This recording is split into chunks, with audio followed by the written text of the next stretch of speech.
इसका ये the volume deadly कैसे storm होगा? bears down on the coast. Matthew remains a Category 4 storm and is being called the most powerful storm to threaten the U.S. Atlantic coast in more than a decade. Forecasters say it could bring a life-threatening storm surge, damaging winds and flooding rainfall to eastern Florida. All of this before heading toward the Georgia coast and coastal South Carolina over the weekend. More than 2 million people in the southeast region are expected to head inland to avoid the storm. 1.5 million people are under evacuation orders in Florida alone, and tens of thousands of customers are already without power.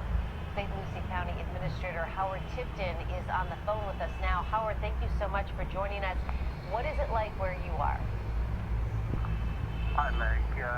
Right now we're getting into the tropical storm force winds, so we're seeing winds around 50 miles an hour with speeds as high as 60.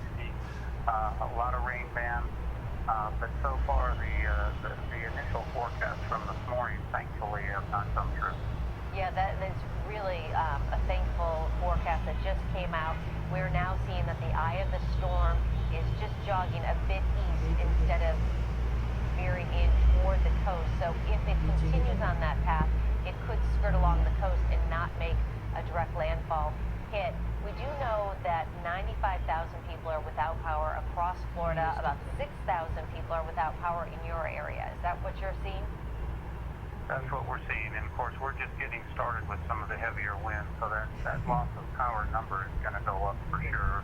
We anticipate certainly debris as well. The rainfall is not going to be a large rain event for us. We're somewhere in the 5 to 8 inches, which we can handle. That part works pretty well. The storm surge, which you had mentioned earlier, is probably the biggest concern right now. If we're somewhere between 5 to 8 feet right at high tide, that's a big deal for us. Howard, are you prepared for that?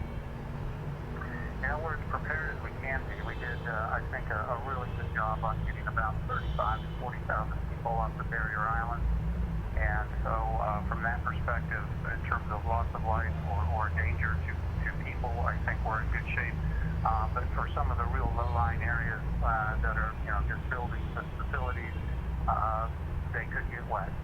And I'm sure you would like to reiterate, even though the eye of the storm has jogged east a bit, I'm sure you don't want people to get complacent.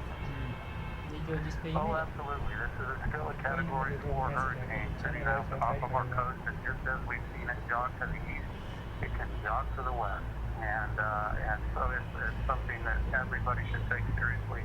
There's really no point in being out on the road right now. Everybody should be home, hunkered down, and hopefully by late tomorrow morning we'll be able to begin our assessment and try to give the all-clear sign. Howard, where are you riding out this storm? I'm at the St. Lucie County Emergency Operations Center, and so we are a little bit inland and in a Category 5 built facility, so we are well prepared for whatever might come. Right, and you've got a lot of work ahead of you over the next few days. Thank you for taking the time to talk with us here on CBSN. Thank you for checking in with us. Now we want to go to TC Palm reporter Lucas DeCreel. He's also at the St. Lucie County Emergency Operations Center in Fort Pierce, Florida. What can you tell us? What are you seeing? Well, hey, Meg. What I've been seeing today is similar to what Howard said. The predictions of getting nearly a straight-on hit have not panned out. We've seen a lot of rain. The wind has been kind of on and off. It's not been as bad as we thought it was in terms of the way people are reacting to this. One of the major themes earlier that you just touched on was people getting complacent. That's something Governor Scott has